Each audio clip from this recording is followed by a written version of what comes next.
Okay, you're good. Hi, I'm Cole Peck. I represent the Tony Peck family. I'm standing at the water tank on 600 East and just south of Airport Drive. And this week, with this bond issue coming up, we had a lot of questions, so we heard all the amounts, we requested how much they're spending, what they're spending it on. Our engineer told us there was a design out, so we actually got 2 designs that really fired us up. So we started asking questions, and I just want to give you a little history. When we sold this park, when the Peck family decided to sell, it's a lease and then a sell to Lehi City, my dad, Tony Peck, made an agreement with Mayor Greenwood, the mayor of Lehi City at the time. And my dad, when he came to us, to our family, and wanted to sell this ground rather than the Peck family develop it, he said, "Cole, I've been so blessed. I want to leave something nice for the residents of Lehi City. I want a place where the families can come together." And he liked Ken Greenwood's vision. And Dad says, "I know that we could make more money, but if we can make this a win-win and leave a legacy for families to come together, that's what I'm after." So when we made that agreement with Lehi City in 2005, we said we want at least 4 baseball fields. We'd like 5, but a minimum of 4.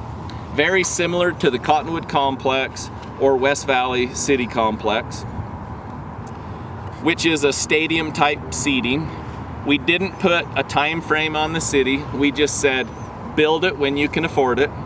This agreement, this lease, worked for the city because they didn't have to come and get an outrageous bond like they're going after right now. Ken's vision was good. My dad's vision was good. It worked for the Pecks because of taxes deferred over 10 years. So anyway, one of the agreements was that we would build a 4 complex with plenty of parking and plenty of lights. And the parking needed to have enough asphalt that it would never impact the residents that live along the border of the park. So my dad signed the contract. He made it pretty much, I guess, a handshake deal with Ken Greenwood at the time. The city attorneys wrote the contract. My dad didn't even read it. And hindsight, shame on him, but that's just how my dad works. Just to give you a little history, about 2 weeks into the deal, we found out that there was a problem. We started asking the city, going to city council. We have meetings clear back in 2006 of January, like January 13th, 2006. We actually knew there was a problem. We realized that it wasn't in writing, but everybody just said, "No, it'll work out, don't worry about it." But right now, the mayor and the city council is not honoring that deal. This is a 72-acre park that our family made sacrifices for all of Lehi City. Now there's talk by Mayor Wilson that he can't bind these city residents because he'll impact them. So I'm going to show you a panoramic view of the border. And if you look right down here to the south, the border, you have the cemetery. They're dead. They don't care. Dead people don't complain. If you move west, you'll see one house there. I do not know who lives there. The next house is Tony Train. Then you're on 3rd East. And then if you count the houses that would be affected are 1, 2, 3, 4, 5, 6, maybe 7. And with the directional lighting that we have these days, over there on that side, it's about a 12 to 15 foot drop from 3rd East down into where the ball fields and the park would be. On this side, it's 70 feet. 70 feet is a long way. Lights and nobody. We're going to panorama around. We're going to use the you know, to film it. We're gonna panoramic around. I don't know how to say that word. Panoramic. We're gonna do a panoramic. We're gonna do a panoramic to the east and show you the houses on Airport Drive. They're not going to be affected because the park is 70 foot in a hole. So when we got the design, and we've been kind of led along and kind of just pushed along, and like fools, we should have fought the city. Our attorney says you should have fought it in the beginning. But in 2007, they actually drew a plan with the 4 fields.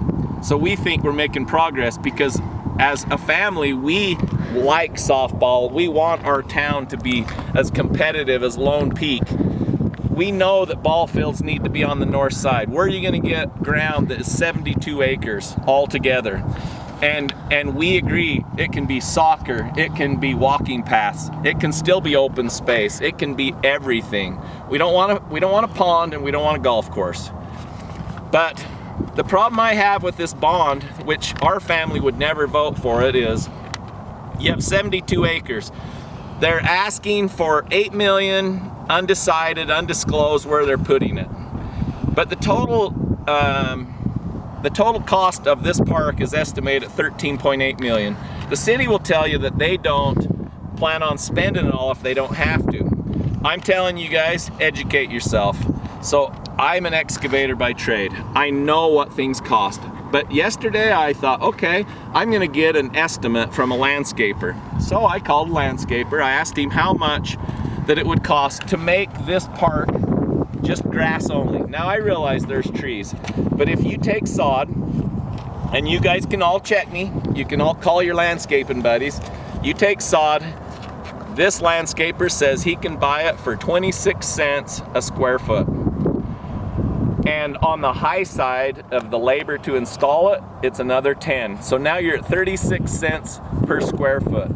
You take the sprinkling system, the irrigation zones are about $400 per zone.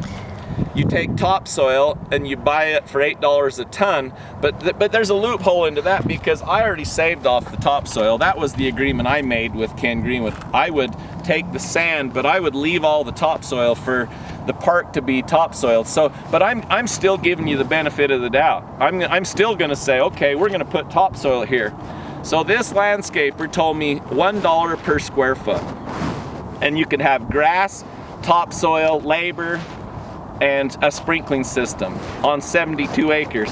Now, if you notice the slopes, there's probably 10 or 12 acres that aren't even gonna be able to be landscaped because they're too steep. Unless we incorporate seeding, which that's what I would do, and I've always said that, but what do I know? I don't get to get in on the design. We have to hire these outside designers when in reality, Mark Johnson and Tony Train have already done the designs, but we have to go spend, I'm sure we've spent $1 million on total stupidity because they wanted to prove the Peck family wrong.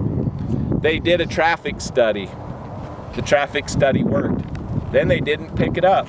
Then they had it on their website, but you click on it, it wouldn't open, but we have a copy of it. The traffic study does work. Any of you guys think that this park isn't accessible? I'm telling you, the junior high right down the road has got to have 12 or 1,500 students that get dropped off every day. This park at full capacity could never have 1,500, 1,200 kids at a time. You have games coming and going. If you have 4 fields, do the math. I want to educate you. So what I'm trying to say, I don't want to give the city an open checkbook. This bond needs to not pass, and then let's pull back, rein it in, build it right, with a budget like the rest of us. I have to run a business, so it's a numbers game for me. So I'm going to give you the numbers, and you check them yourself. If you have $1 per square foot, that $1 per square foot, there's, for those who don't know, in an acre, there's 43,560 square feet per acre. If you have 72 acres, like I said, we're not going to do it all, but I'm still giving you the benefit of the doubt. 72 acres times 43,560 is $3,136,320. So now we've got it all landscaped except for the trees. Stop there.